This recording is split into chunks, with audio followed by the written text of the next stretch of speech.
रोहन ध्रुव को छोड़ने उसके घर गया था। तभी किंजल बोली, मेरे पास तुम्हारे लिए एक ऑफर है जो तुम्हारी लाइफ बदल देगा। यह सुनकर रोहन एक पल के लिए हैरान हो गया और सोच में पड़ गया कि किंजल उसे ऐसा कौन सा ऑफर दे रही है। क्या ऑफर है? रोहन ने पूछा।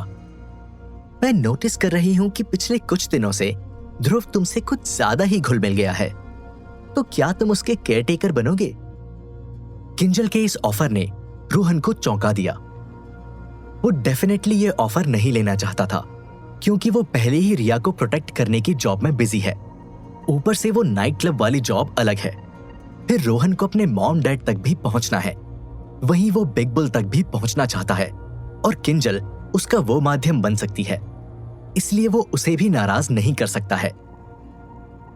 रोहन इस बारे में सोच ही रहा था कि तभी किंजल बोली, क्या हुआ? यही सोच रहे हो ना कि ये ऑफर तुम्हारी लाइफ कैसे बदलेगा? मैं इस नई जॉब के बदले तुम्हें अच्छे खासे पैसे दूंगी, उतने जितने तुम सपने में भी नहीं सोच सकते। किंजल ने रोहन को पैसों का लालच देना चाहा, लेकिन किंजल इस बात से अनजान थी कि रोहन कभी भी कोई काम पैसों के लिए कहां करता है। उसके पास तो पैसों की कोई कमी नहीं थी। सॉरी मिस किंजल, लेकिन अभी मैं कुछ दूसरे कामों में उलझा हुआ हूं, तो मैं आपका यह ऑफर नहीं ले सकता। रोहन हिचकिचाते हुए बोला, इस डर से कि कहीं किंजल बुरा ना मान जाए। बट सरप्राइजिंगली किंजल रोहन पर नाराज नहीं हुई। वेल, आखिरी फैसला तुम्हारा ही है, लेकिन मैं चाहती हूं कि तुम इस ऑफर के बारे में सोचो। देखो रोहन, ध्रुव अभी बच्चा है और उसके मॉम डैड काम में बिजी होने की वजह से उस पर ज्यादा ध्यान नहीं दे पाते हैं।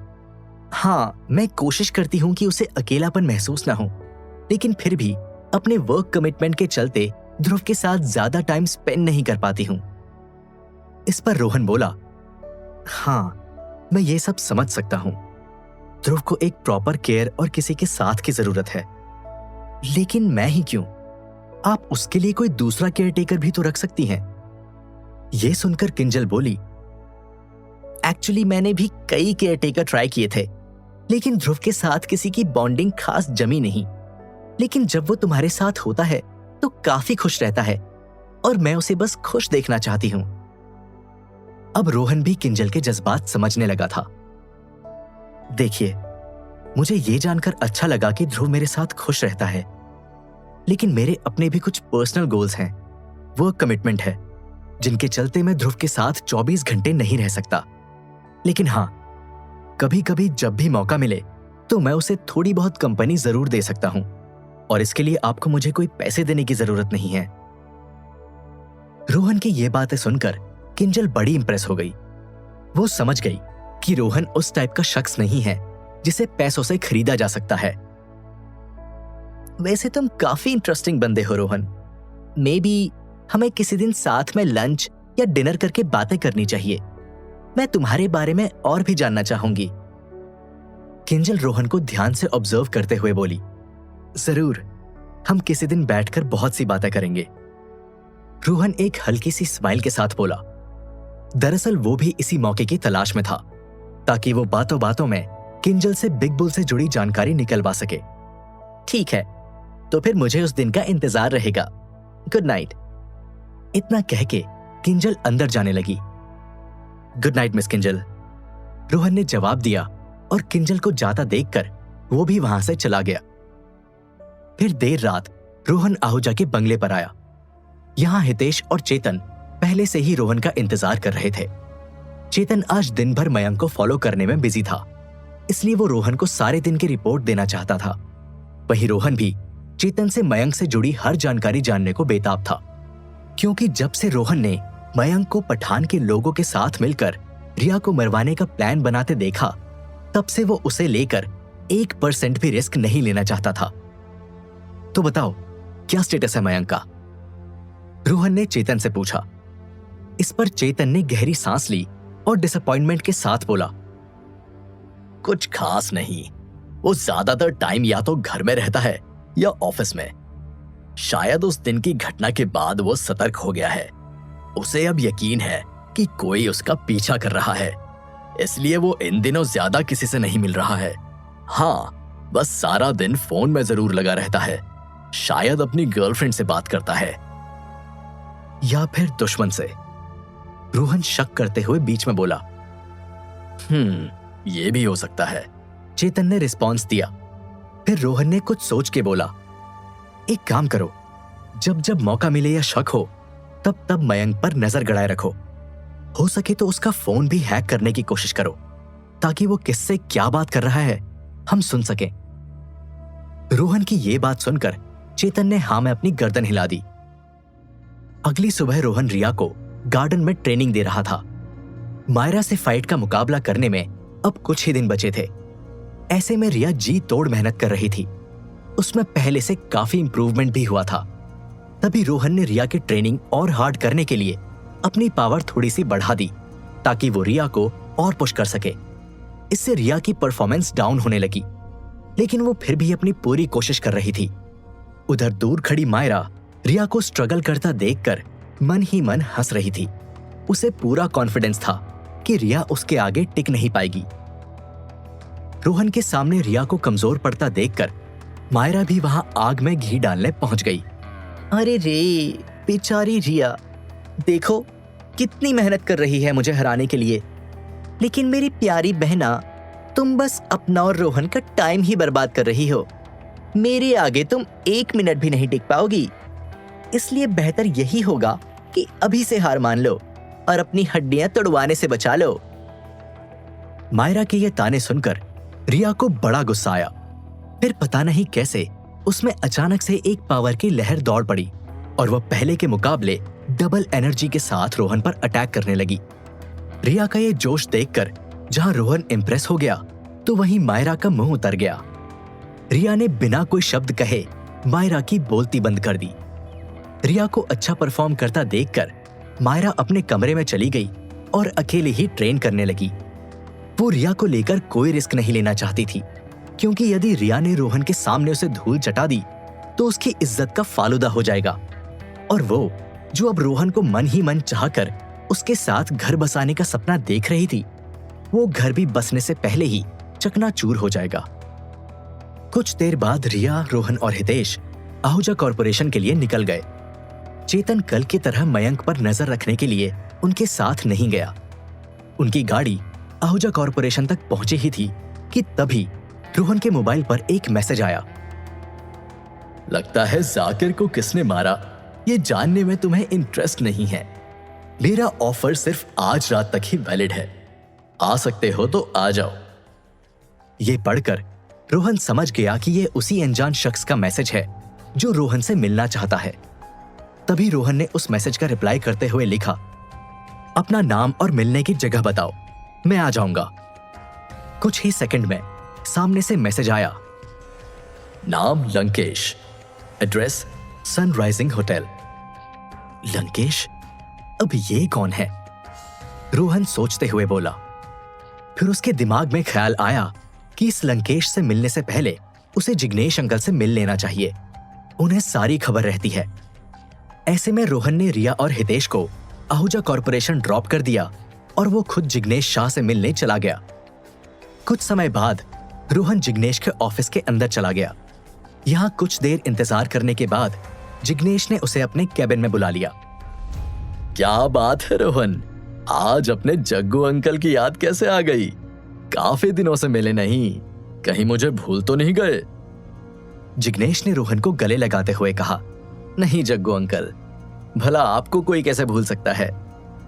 रोहन गले मिलते हुए बोला, अब इसे मैं अपनी तारीफ समझूं या बेइज्जती? इतना कहकर जिग्नेश जोर जोर से हंसने लगा। इस पर रोहन भी मुस्कुरा दिया। फिर जिग्नेश ने रोहन को सोफे पर बैठने का इशारा किया और खुद भी सामने रखी चेयर पर बैठ गया। बोलो, कैसे आना हुआ? जिग्नेश ने पूछा। एक्चुअली मुझे बार बार एक शख्स के कॉल्स और मैसेजेस आ रहे हैं। वो डायरेक्टली मुझे पठान का कातिल पुकार रहा है और ये दावा भी कर रहा है कि उसे पता है कि जाकिर को किसने मारा। रोहन की ये बात सुनकर जिग्नेश भी थोड़ा सीरियस हो गया और बोला, कौन है वो शख्स? इस पर रोहन बोला, लंकेश करके कोई है। ये नाम सुनते ही जिग्नेश चौंक गया। लंकेश, लेकिन वो तुमसे क्यों मिलना चाहता है?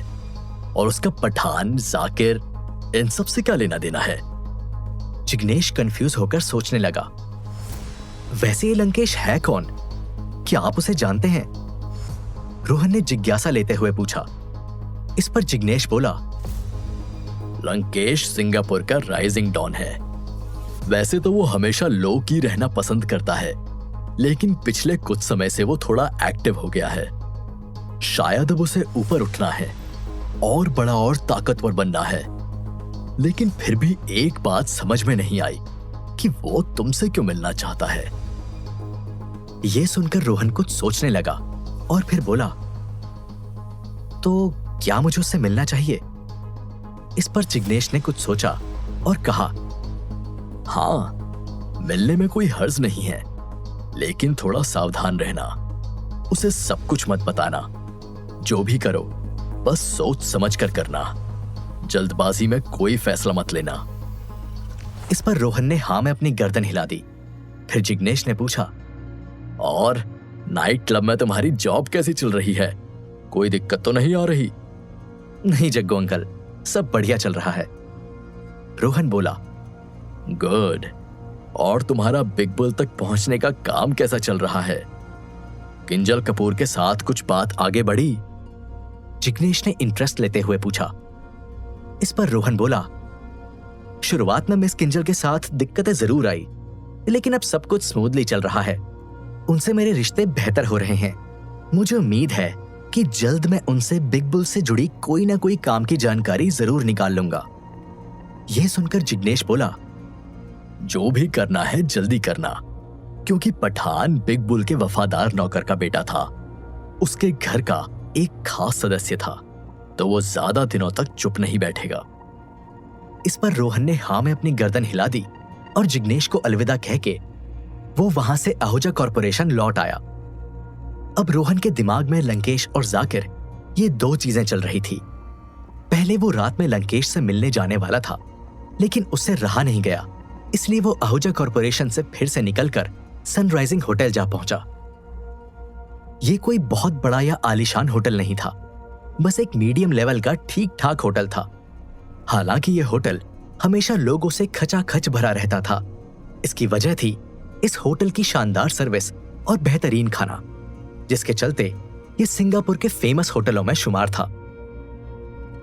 रोहन ने होटल आने से पहले लंकेश को मैसेज कर दिया, इसलिए वो जैसे ही होटल में आया, उसे पिक करने लाल सूट वाले वही 3 लोग आ गए जिन्होंने कल रात रोहन की कार रोकी थी। वेलकम मिस्टर रोहन, मुझे पता था आप जरूर आओगे। लाल सूट पहना पहला शख्स बोला और वो रोहन से हाथ मिलाने लगा। इस पर रोहन ने भी हाथ मिला लिया, लेकिन उसने कुछ कहा नहीं। फिर वो शख्स रोहन को होटल के कॉरिडोर से होता हुआ रूफ पर ले गया, जहां बैठने की सुविधा के साथ साथ एक रूफ गार्डन भी था। इस गार्डन में एक झूला था, जिस पर येलो सूट पहना 35 साल का एक शख्स बैठा था। वो दिखने में हैंडसम और फिट था। उसने आंखों पर सनग्लास चढ़ा रखे थे। ये शख्स सिंगापुर का राइजिंग डॉन लंकेश था। Welcome to my hotel Rohan, बैठो, बोलो क्या लोगे? लंकेश ने रोहन को अपने सामने रखे बीन बैग पर बैठने का इशारा किया, लेकिन रोहन बैठा नहीं और वो सीधा पॉइंट पर आकर बोला, पहले ये बताओ कि जाकिर को किसने मारा, उसके बाद ही आगे की बातें होंगी। ये सुनकर लंकेश हंसने लगा और वो झूला झूलते हुए बोला, मुझे तुम्हारा ये एटीट्यूड पसंद आया रोहन। सीधा काम, नो बकवास। तुम जानना चाहते हो कि जाकिर को किसने मारा? इतना कहकर लंकेश झूले से खड़ा हो गया और अपने सनग्लासेस निकालकर रोहन के करीब आकर बोला, मैंने जाकिर को मारा।